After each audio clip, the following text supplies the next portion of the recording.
Welcome, and settle into a calm, quiet place as we drift toward the gray, powdered hush of the moon.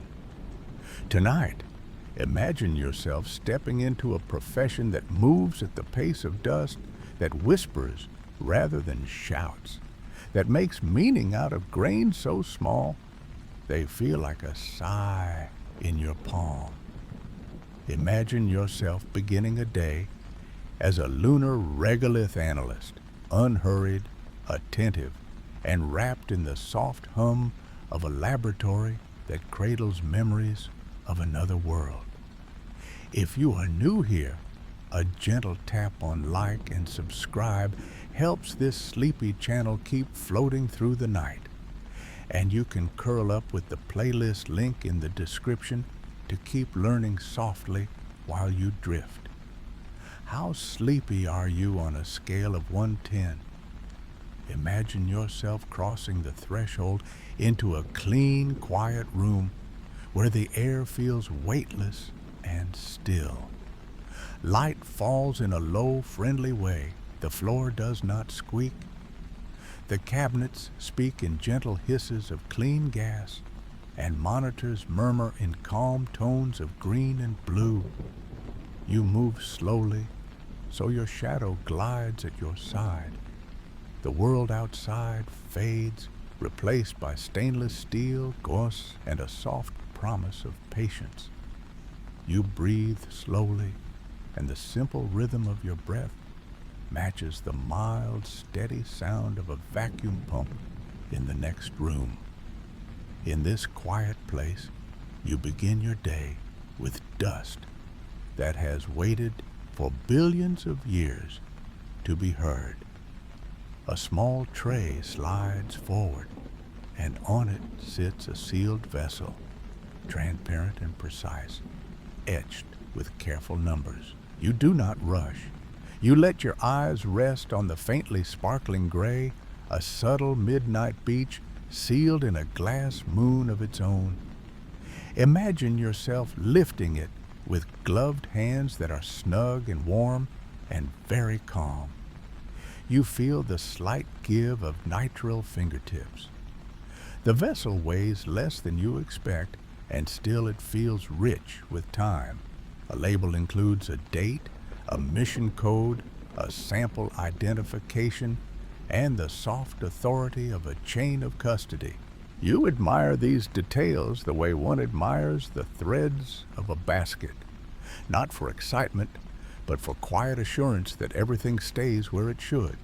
This is lunar regolith, the crushed skin of the moon, not soil in the earthly sense, but a dry chorus of tiny rocks and glass, welded fragments and mineral shards, dust that has never met rain. It formed through impacts, micrometeorites, flicking sand grains into other grains, sharp edges, breaking into sharper edges, a restless workshop run by silence and sunlight and the deep cold of night. Over long arcs of time, metal bits melted into beads, glass droplets fused into agglutinates, and nanophase iron flecks began to hide in corners no eye could see. The regolith is a record of how light touches minerals. It is also a record of how the solar wind kisses a surface in slow, steady streams of ions that implant themselves, making the grains faintly hum with trapped whispers of helium and neon and argon. Imagine yourself looking at all of that at once, all of that history nestled in a spoonful, the way you might gaze at the ripples in a pond and know that the breeze wrote them. You would not last a day in this work without patience, though patience here is not a burden. It is a blanket. It's a gentle weight that lets you rest into the task. Your day begins with preparation that feels like a ceremony. You lean into a nitrogen-purged glove box, the gloves firm yet soft, the fingertip texture faintly smoothing into the surface of your skin. The interior temperature stays steady.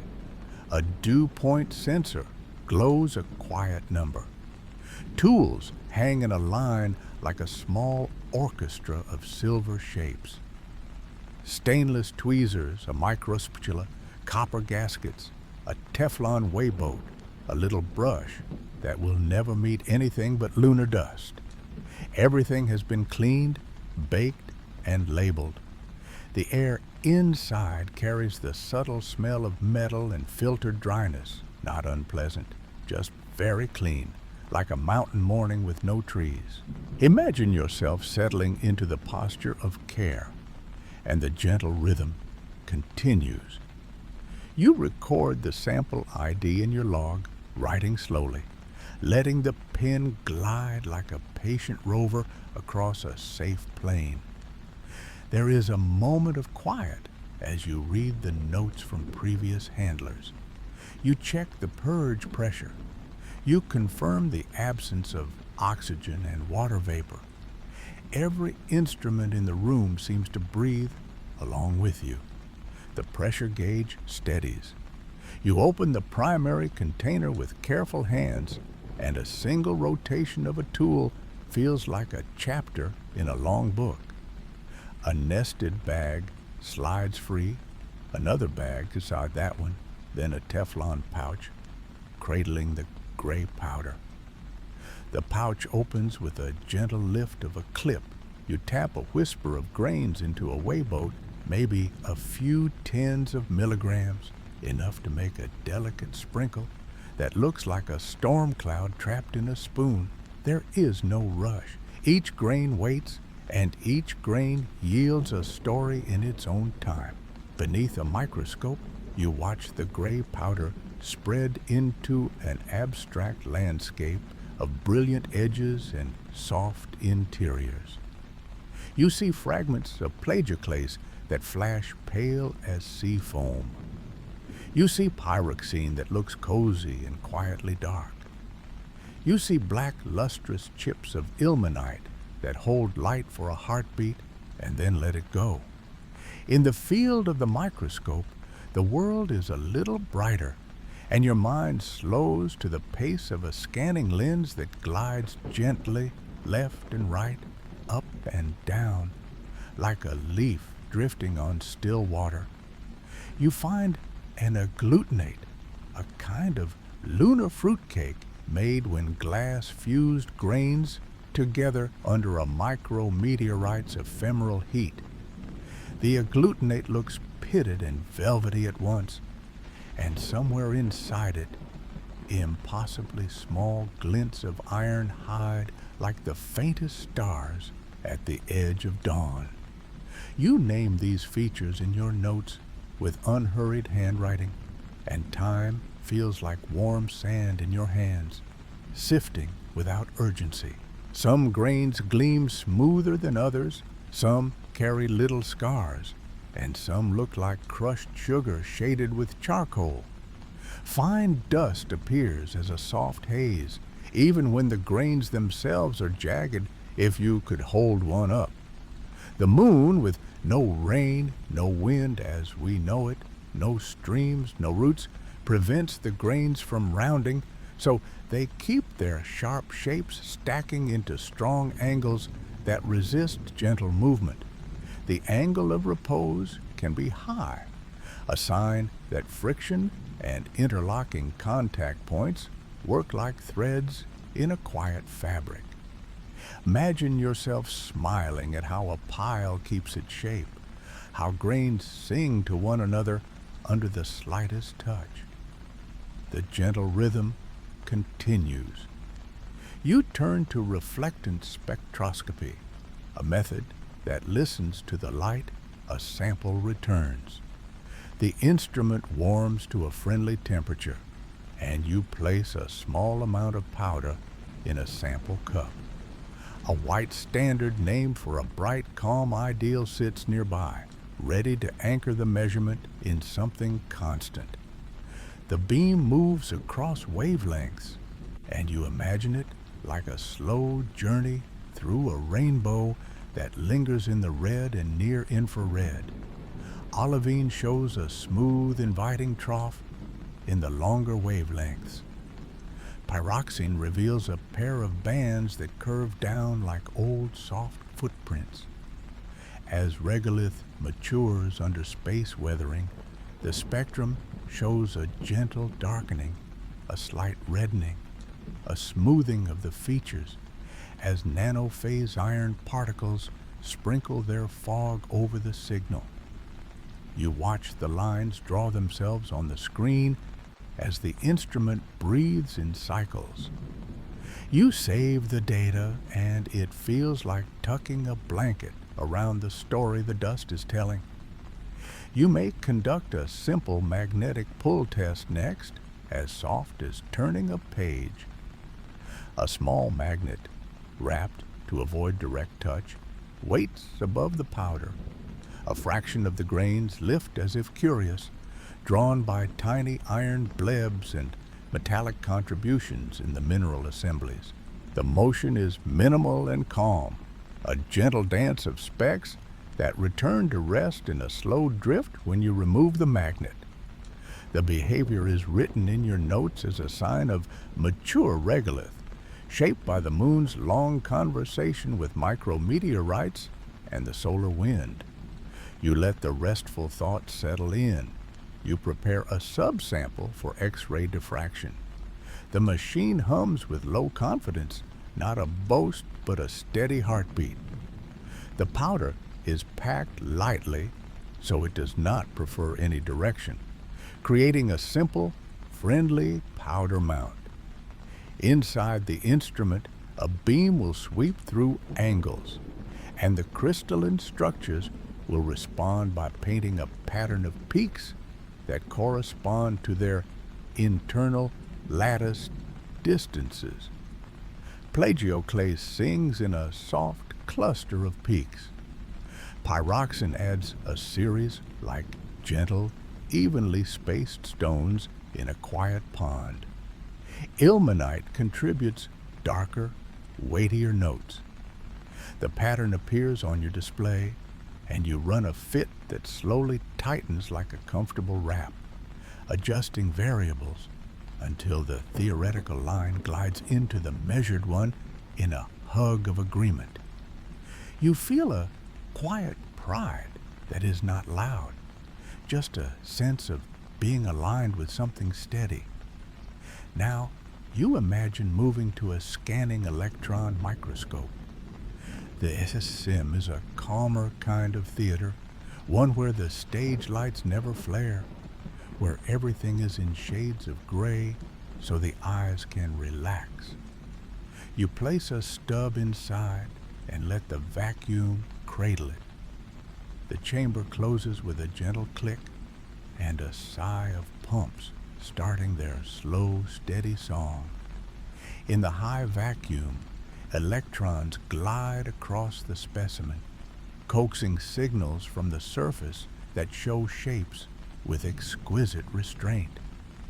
A backscattered electron image reveals brighter minerals where heavier elements nest, and darker ones where light elements float. You see vesiculated glass within the agglutinates and faintly bright speckles that mark the places where tiny iron globules rest like soot on a window pane.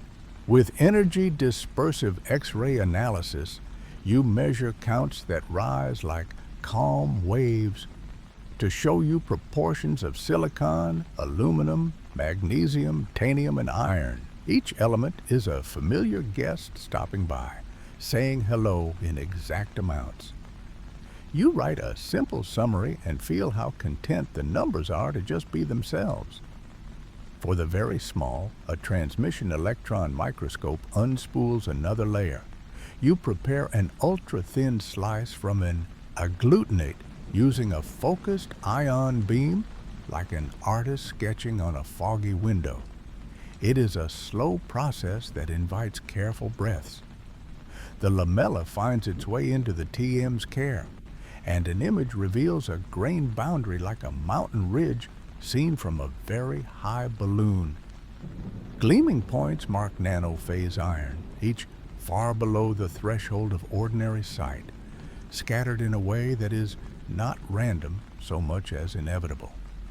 Electron diffraction rings appear like ripples, and the chemistry speaks in the chorus of tiny peaks. Your notebook receives the notes of a lullaby that has been drifting across space for eons. The gentle rhythm continues. Sometimes you feel the pull of geochemistry measured in the pure language of isotopes. When you step through the process for noble gas extraction, you do it like a bedtime ritual. The sample warms in tiny steps, heat creeping through it like morning sun through curtains. With each step, helium and nin and argon coax themselves into the detectors with mild insistence. The ratios tell of solar wind implantation and cosmic ray exposure, clocks that do not tick, but softly gather evidence of time. You may imagine yourself looking at the numbers without strain, simply observing how they agree with the depth of mixing, with the mature feel you sensed under the microscope, with the way the surface of the moon keeps a memory of how light touches it and how tiny strikes fold that memory into more layers. If water appears, it does so in whispers. Pyrolysis releases a thin breath, and a mass spectrometer listens for hydrogen and oxygen marrying into a small, fleeting note. You recall that some Apollo volcanic glasses held small, yet meaningful amounts of water in their structure, and some minerals like apatite preserve such signatures like a pressed leaf in a book. You remember to keep the tone of expectation gentle and even, because this work moves slowly, and every new piece fits like a quiet puzzle that never demands, only invites. As you handle the dust, you respect its tendency to cling and float in ways different from Earth's breezy dust. Electrostatic charging in dry, controlled conditions can make the grains eager to hold to surfaces, and you reduce this with grounded tools and humidified steps in areas that allow it. In the nitrogen box, you rely instead on anti-static pathways built into the design. Everything is ritualized so nothing is hurried, and the dust stays at rest. You think of astronauts who reported that lunar dust seemed to have a sharp aroma when first exposed to air, something like spent fireworks. Here, in purged cabinets, you do not chase scents. You chase clarity, and you let the quiet stay. The sample in front of you may come from a mere plain born of basaltic flows that cooled like dark velvet rivers, or it may come from the bright highlands built of anorthositic crust that gleams under distant sun. Mare regolith often carries more iron and titanium, lending it a slightly different personality under instruments. Highlands regolith often holds more plagioclase, the crisp, buoyant mineral that built the ancient lunar crust. The maturity of a sample is traced through metrics like is over of, a gentle algebra that tells how fused glass and nanophase iron have grown with time. You write about this maturity with the calm voice of someone describing the slow growth of a tree ring by ring, season by season, never rushed. You might pause your day for sieving, the quiet music of gentle taps and soft brushing across a stack of meshes with carefully chosen openings. You do this under inert gas, so the environment stays like a still lake. Each fraction you collect receives its weight and its notes. Very fine grains slip through with easy elegance. Coarser grains rest above in comfortable heaps. The distribution tells you about comminution and mixing, about the small stone gardens the moon tends with every small impact. The simple act of seeing how the mass is shared across sizes feels like counting the steps of a staircase you have always loved. Familiar, reliable, reassuring. On another day, you might study a thin section, a sliver of a rock from a core or a breccia. You rest the thin slice on a stage and rotate a polarizer so colors drift like silk banners in a slow underwater current. At each angle, the minerals reveal something different, and you describe it the way you might recite a little poem quietly to yourself. Anorthite areas glow in gentle blues and creams. Pyroxene moves through greens and browns. Ilmenite anchors the view in steady blacks. Shock veins cut through like soft smoke lines. You take your time and your eyes never hurry. The gentle rhythm continues. When your thoughts turn to how this dust formed, you drift with them to the surface of the moon in your mind. Imagine yourself standing near a mare plain under a sky that is always night, where the sun shines with no air to scatter it. The light feels crisp, almost touchable. The ground under your boots, though you are in your lab, feels to your imagination like a dry, fine powder that holds shape around your footprint and keeps it with tender care. Each step presses softly, and the ridge of the print stays sharp because the grains hold one another in place. Impacts over eons stir this layer in a process called gardening, a quiet churning that moves fragments upward and downward and sideways in a slow shuffle. Once in a long while, a larger impact lifts deeper materials, mixing new pieces into the surface and building a story where every grain is both a local resident and a visitor from a different depth. The light at low sun angles casts long shadows that make small clasts look like hills. At higher sun angles, the surface reflects light in a way that scientists model with gentle equations. The photometric behavior of the regolith shows an opposition effect, a brightening when sun and observer line up, caused by shadows disappearing and light paths reinforcing one another. You might hear the name of a simple, elegant model that captures this behavior, and you feel the comfort of mathematics that fits a curve with the smoothness of a familiar blanket tucked in at just the right edge. If you imagine a day as a regolith analyst as something you would not complete because it demands too much, you can let that thought soften. The phrase becomes playful and soft in this setting. You would not last a day if you expected drama, because there is none. You would last indefinitely if you follow the gentle music of method and the kindness of calm attention. That is the quiet secret of this work. It does not ask for heroics. It asks for listening. During the morning, you may coordinate with curators who keep unflinching watch over the sample's lineage.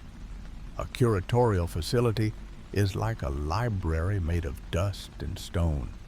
You enter wearing garments that do not shed fibers, and you pass through antechambers that breathe clean air at you in small, tidy puffs.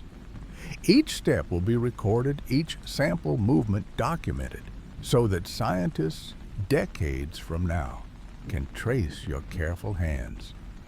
You feel at peace in this chain, a link among many, guided by trust and the common quiet goal of knowledge for everyone. A thought drifts to new missions. Human explorers will return, and robotic partners will reach into shadows where sunlight never treads.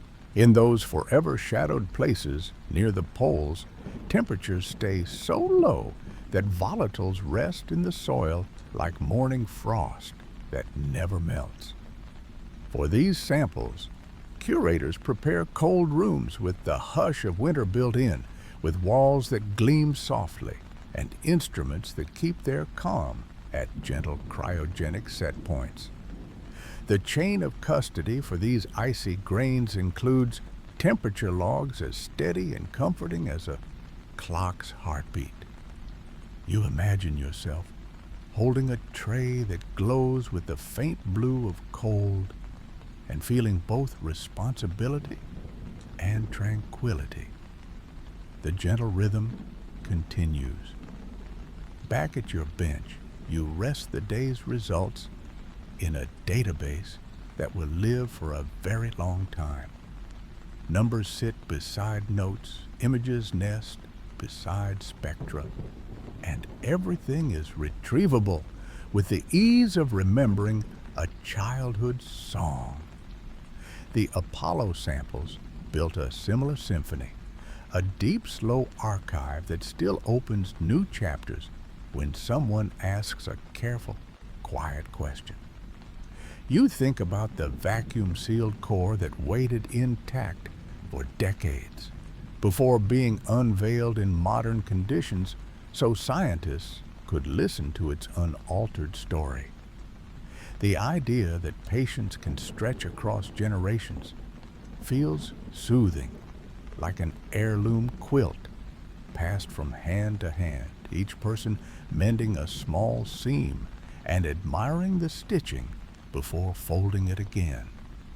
Not every test involves a direct look. Some rely on the way the sample behaves under gentle heating or in a low field of magnetization. Thermal properties whisper about grain contacts and porosity. Specific heat shifts with composition and structure, thermal inertia, measured from orbit by gentle instruments, corresponds to the way the surface stores and releases the sun's warmth as the lunar day unrolls and then recedes into cold. A surface with fine, fluffy regolith cools quickly and warms quickly. Areas with rocks and boulders hold heat, like scenes that keep a lingering memory of the afternoon. An analyst weaves all these threads into a calm tapestry, seeing how the local and the orbital, the detailed and the broad, speak to one another. Remote sensing provides maps that look like paintings of lullabies. Instruments aboard orbiters like Lunar Reconnaissance Orbiter, Kaguya, and Chandrayaan have gathered gentle streams of data for years, each stream a thread. Laser altimeters map slopes soft as a bedtime story. Spectrometers trace mineralogy, the way an eye traces clouds. Cameras scan the surface with a patient, repeating motion. Thermal sensors measure the night's long, low breaths. From these, an analyst finds context for a single sample. A tray in a lab connects to a swath on a map. A tiny agglutinate connects to a region where regolith has matured under a specific history of light and micrometeors. A basalt chip ties itself to a flow traced by a subtle boundary in albedo. You sit with these connections until they feel as natural as the rhythm of your own breathing. Regolith analysts also spend time with simulants, earth stones reworked to mimic lunar dust. These powders and crushed rocks help engineers test tools and seals and filters and joints. They feel under a glove almost like the real thing, though each has limitations that the community acknowledges with quiet honesty. Simulants allow you to practice sieving without precious samples, to test how a tool holds up to abrasion to see how dust follows a brushstroke or clings to fabric. The lab becomes a small theater of possibilities where mistakes are allowed and lessons learned are slow and kind. Imagine yourself measuring a simulant's density and cohesion, then noting how it differs in a way that is expected and well understood. The gentle rhythm continues. The shape of your day expands and contracts like a tide. An instrument warms up. You prepare standards. You run a measurement. You sip water and rest your eyes on a far wall for a few breaths. You check a calibration curve that looks like a softly sloping hill. You note a drift and allow the machine to settle. You run the sample again and watch the screen draw lines that look friendly and predictable. You schedule an overnight run that will tick along while the lab darkens and cools. The whole process feels like looking after a sleeping garden. A memory of Apollo footprints crosses your thoughts. Astronauts describe the way the surface held impressions in a crisp, unbroken way. The press of a boot in fine, dry grains led to a ridge around the print, a shape that held for long hours. Those prints and trench tests, conducted with gentle shovels and scoops, taught engineers how strong the regolith could be and how quickly it could flow when disturbed.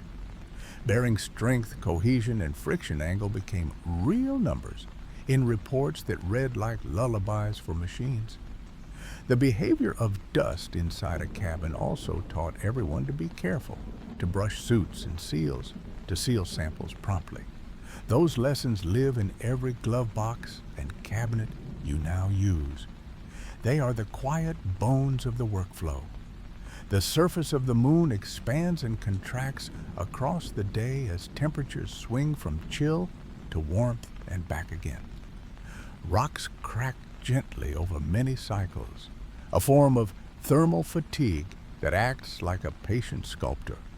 Over time, crystals loosen and flake, creating small fragments that enter the regolith's ongoing conversation. No wind carries them.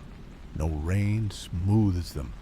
They join by falling, by being kicked, by tiny impacts, by settling into small hollows between other grains. Your imagination rests on this process the way it rests on the rhythm of a clock pendulum, back and forth, never hurried. The minerals themselves carry stories in their chemistry. A basalt from a mare may show titanium in higher abundance, carried in ilmenite that gives a heavy, dignified note to the rock's song. The plagioclase of the highlands tells of a global ocean of magma, cooling slowly, crystals floating and settling until a crust formed, pale and buoyant. Tiny zircon crystals, when present, can hold ages like a whisper that returns from the oldest rooms in the house. Exposure to cosmic rays inscribes tracks in crystals, faint and straight, the kind of mark you can see under a microscope if you prepare a piece with care. Each of these details is a soft footstep in a long hallway. Your lab day might include a gentle meeting with teammates who share their notes. One person presents an SM image with a calming grayscale palette. Another shows a plot of reflectance that arcs like the slope of a hill at dusk. You listen, you nod, you add a thought that feels like placing a small, smooth stone in a bowl already half full of other small, smooth stones. It is satisfying to hear the clinks and clicks of ideas fitting together. There is no rush, there is no debate storm, only quiet alignment. The modern era brings new curation plans. Samples taken from permanently shadowed regions will be kept cold from the moment of collection, sealed in containers that never let the warm air of a room touch them. You imagine the careful choreography of these samples' journeys. From the lunar surface to a lander, from a lander to a return capsule, from that capsule to a clean room set at temperatures barely above winter's breath. A chain of senses monitors everything. Thermocouples record gentle numbers that drift slightly, but stay close to the desired line. Pressure sensors write a steady poem of low values. Gas analyzers whisper that nothing has leaked, nothing has intruded. The gentle rhythm continues. In your day, you will log the mass of a portion to 6 decimal places, each digit a small window opening to clarity. You will tap grains into a micro balance pan with the softest touch. The display will settle, the numbers gently vibrating before freezing in place. You will transfer those grains into a dish and cover it with a lid that clicks in a way that satisfies the ear. You will move the dish to an instrument, open a hatch, place it inside, close the hatch, and watch lights shift from one color to another as the instrument enters its careful routine. The actions repeat with such evenness that your hands remember before your mind does, and the state of flow you enter is restful. Another part of analysis involves understanding contamination in a kind, frank way. You measure blanks that contain no sample and watch for signals that arise anyway. Tools outgas and leave traces. Glove materials can contribute faint signatures. Air can introduce ghosts of molecules and elements that do not belong to the moon. You list these sources and subtract them from your results with an honesty that feels like cleaning a window before looking out. The satisfaction of a corrected value is that it is truly the sample speaking. You sense the difference as you read the numbers, and a calm sense of accuracy settles over you like a shawl. Lunar dust behaves strangely in vacuum when given a chance to lift and settle. In a lab, you do not let it roam. You keep it contained and still. Meanwhile, on the moon, electrostatic forces can loft fine grains into slow hops near the terminator, that quiet boundary between night and day. Engineers design brushes and filters and seals that appear simple on the outside but hold a quiet complexity within. An analyst helps by measuring how grains cling to surfaces, how they scrape, how they resist or allow motion. You imagine a hinge, you imagine a visor, you imagine a sensor window. Each component receives a gentle test. The gentle rhythm continues. Time passes, and you feel the midpoint of your day roll over you like a soft wave. Still awake? Comment the secret word nebula. As your afternoon settles in, you return to the idea of maturity, not as a race toward oldness, but as a condition of experience written into grains. An immature regolith sample looks brighter, with more distinct spectral features, with fewer agglutinates, with less nanophase iron smudging its signature. A mature one looks darker, a little redder, more filled with the quiet smoke of tiny iron clusters. You use a simple index, a ratio that measures how much of a certain feature belongs to reduced iron relative to total iron, and you plot it against other measurements. The points arrange themselves on a graph like stars in a familiar constellation. In that pattern, you read the texture of time. Sometimes you hold a piece of a rock that carries vesicles, small round voids that look like bubbles frozen while they were trying to rise. These may be volcanic, telling of eruptions that spattered droplets of glass that cooled as colorful beads. The Apollo explorers found such beads green and orange under their lights, and modern instruments revealed that these tiny spheres hold traces of water in their structure. After so long, those traces still sit quietly, woven into the glass like a hint of rain remembered by stone. You smile at how the moon can both be dry and still hide these modest secrets in locked rooms deep within minerals. You note the values in parts per million, numbers so small you can imagine them like a few grains of sand among a beach of stones. And you let the thought soften away. You might turn for a moment to the business of ages. Argon released from a glass bead during gentle heating carries a ratio that anchors it to a time when the glass formed, likely in the spray of an impact. Argon, a noble gas that does not bond into a mineral structure in any pushy way, serves as a calm clock. You step the heating up, the gas comes off in waves, and a plateau forms in your data that looks steady and inviting.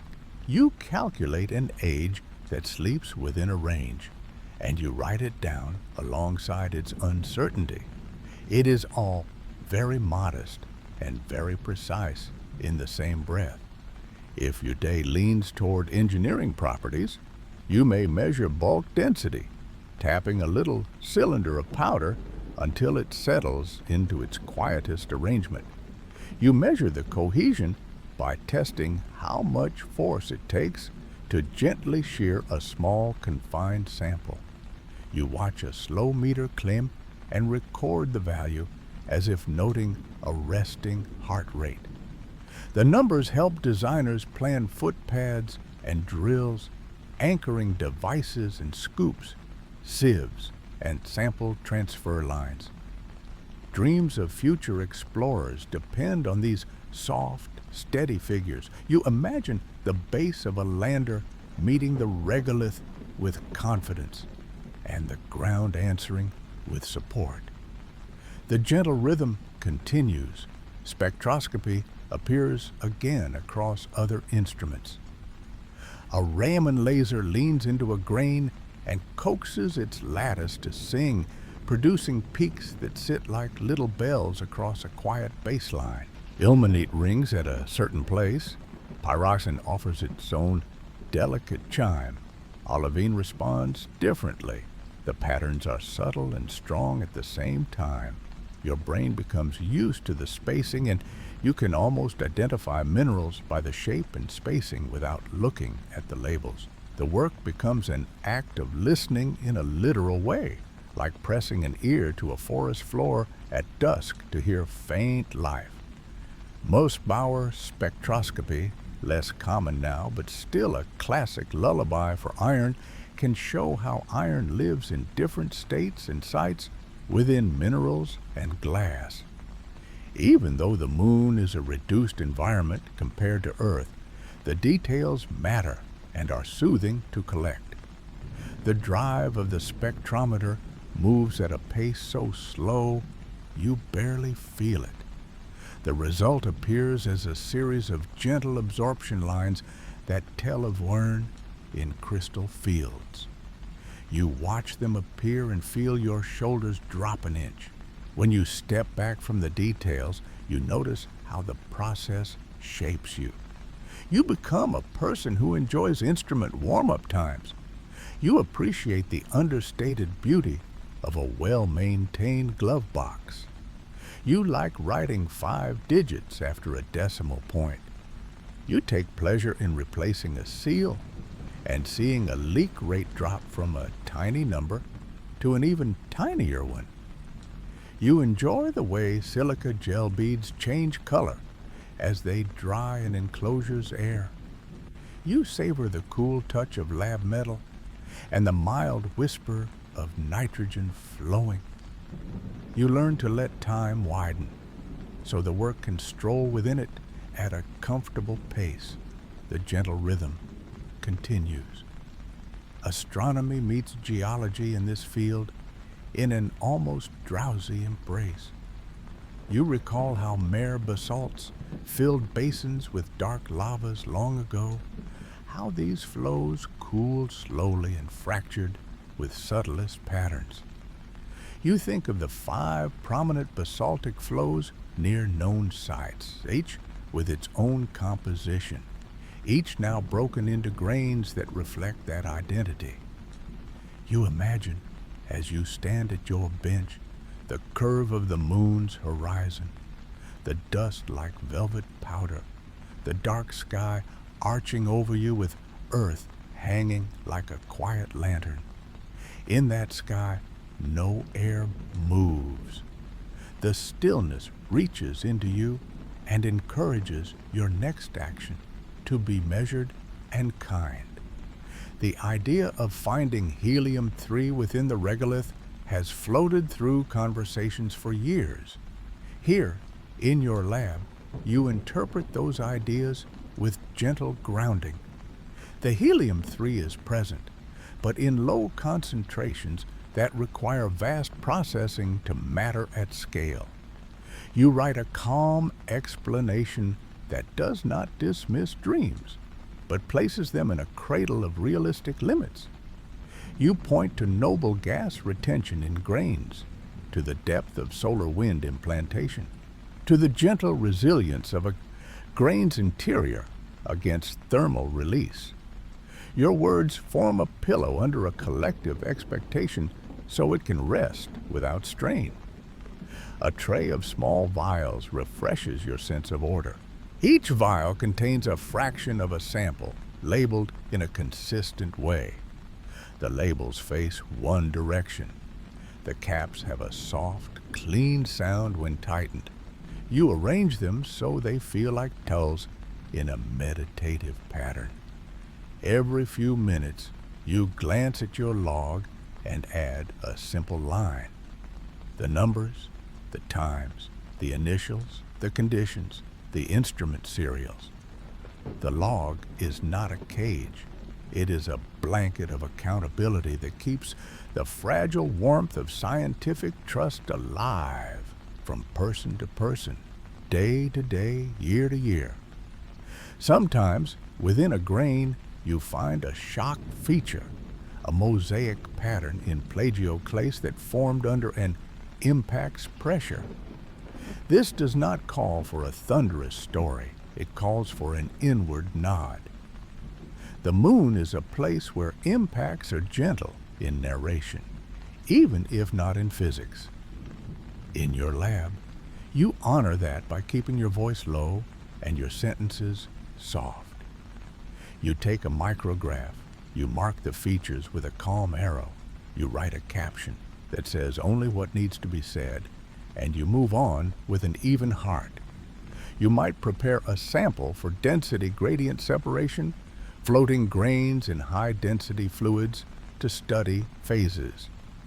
You set up the columns like small glass towers and watch grains drift slowly down. Heavy grains fall more quickly, lighter ones take longer. You collect them with a soft pipette and place them in their next containers with care. These experiments feel like watching snowflakes fall in a slow, controlled space, each flake renault to its gentle, rightful place, without surprise. In the background of all these tasks, the moon's story sits as a calm friend in a chair by the window. The big picture stretches out beyond your bench. The early moon formed from a ring of debris, melted into a global ocean of magma, then cooled into layered structures that would one day bear the quiet footprints of humans. Impacts rearranged everything with patience over long ages, leaving basins that filled with dark lavas and highlands that stood bright and aloof. The surface that you cradle in your tray is the very top of this tale. It is the outermost layer of pages in a stack whose weight feels comforting, even if it is invisible to the hand. If analytical calibration calls you, you answer with a smile that feels like closing your eyes for a moment in sunlight.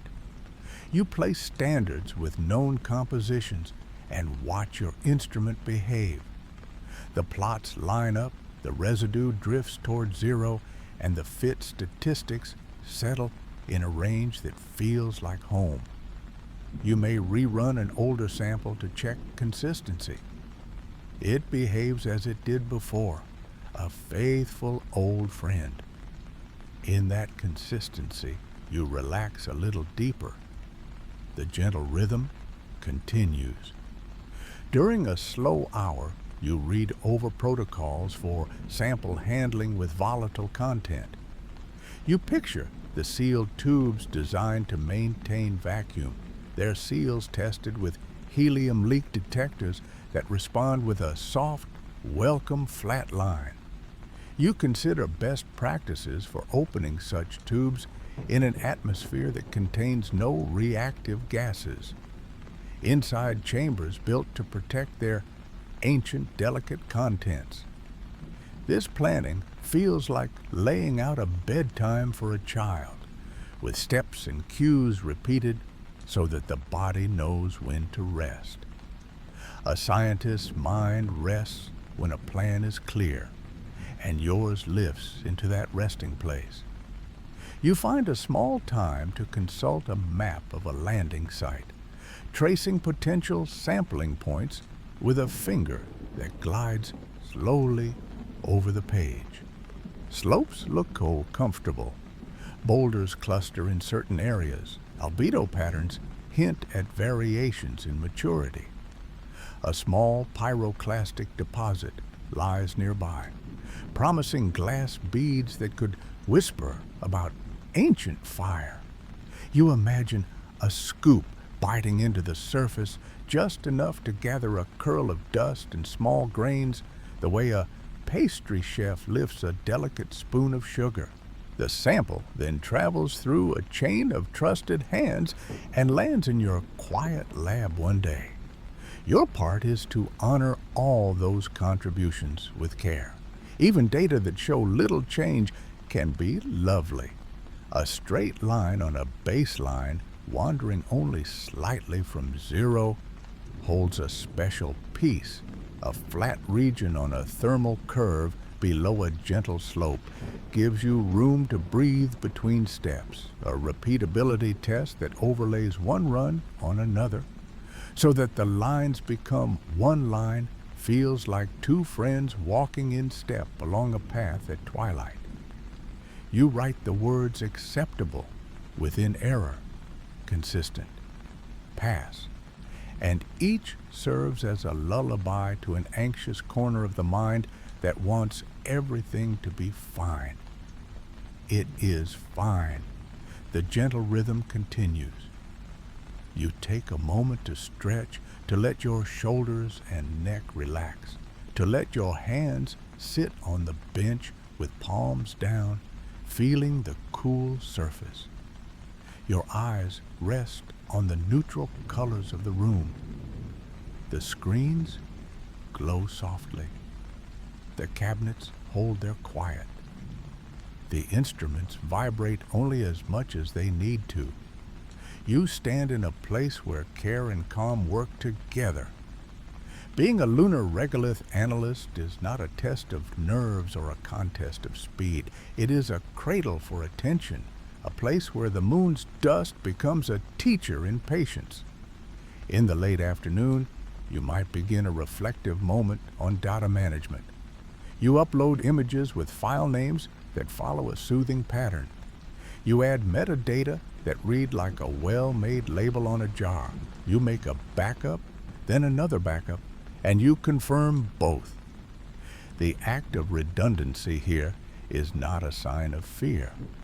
It is a sign of respect for time and the tiny stories captured in each file.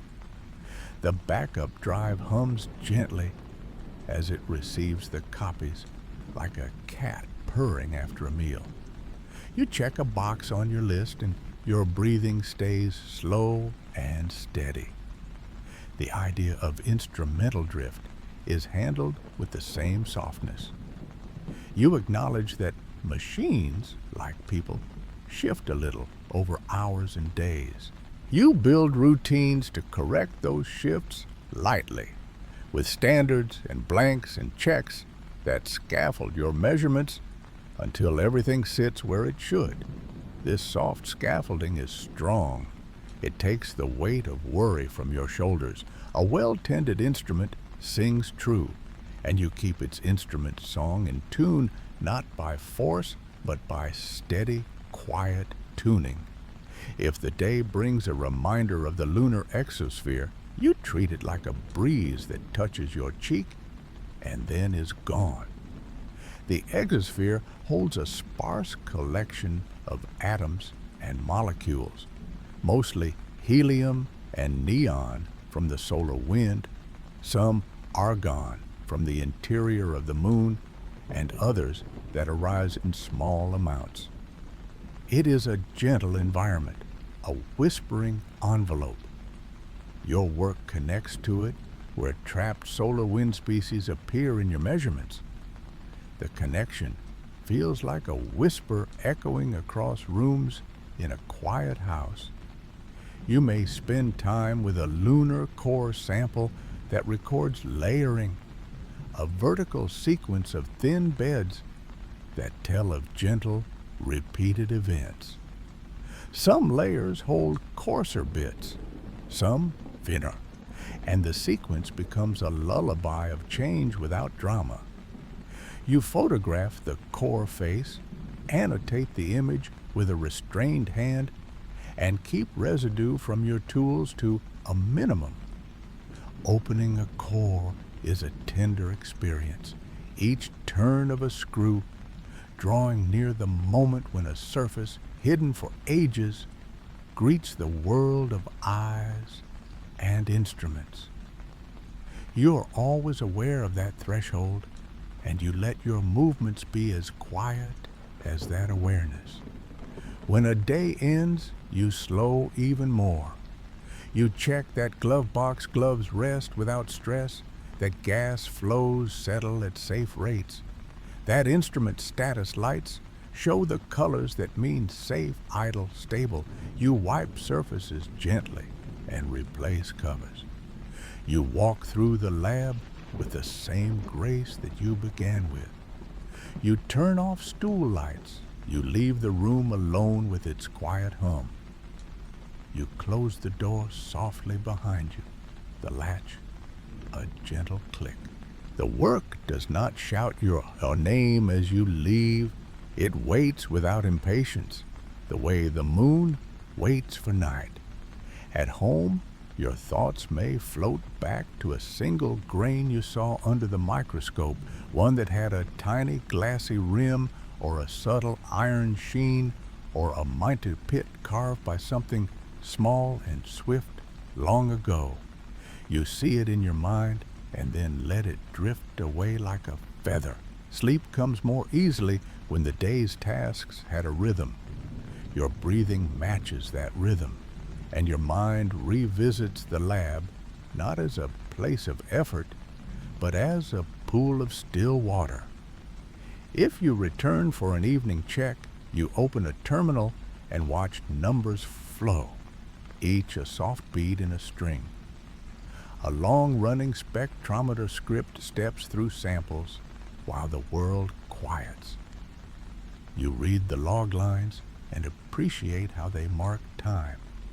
The repetition is its own kind of comfort.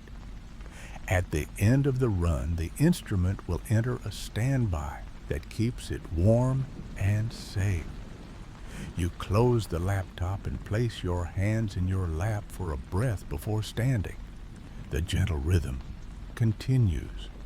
On another day, you might turn your attention to grains that carry micro craters, tiny impact marks that resemble the smallest bowls, often ringed with glass. You tilt a grain under IM as if you were turning a shell in your fingers, and there it is, a small bowl inside a small world. The bowl holds no water and never did. It holds only the memory of a fleeting event, a glancing blow, a touch and release. You measure its diameter and note its shape. These marks accumulate as a record of exposure time, and in them you see another quiet clock. Your field may also include comparing regolith from different locations. You compile numbers from the highlands and compare them to those from the mare. You look at reflectance differences in the ultraviolet, the visible, and the near infrared. You see how titanium content in mare basalts depresses brightness and shapes slopes in characteristic ways, and how orthositic highlands maintain a gentle brightness with subdued iron features. You write a summary paragraph that reads like a slow walk along a ridge, noting how the scenery changes with the bedrock underfoot. In the story of lunar exploration, sample return is a refrain that returns in different keys. Apollo set the theme, and robotic missions added new harmonies. The future promises more voices from different nations and partnerships. You stand within that ensemble as a person who translates the music of dust into phrases the world can read. The role feels modest and essential at once, not like a solo, but like a steady, warm note that underpins the melody. The gentle rhythm continues. On rare days, you help with outreach, sharing the calm joy of this work with students who think science must be loud.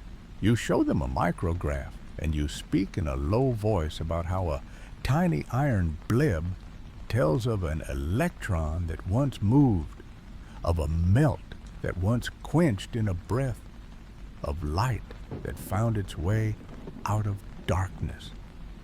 You tell them that patience is powerful.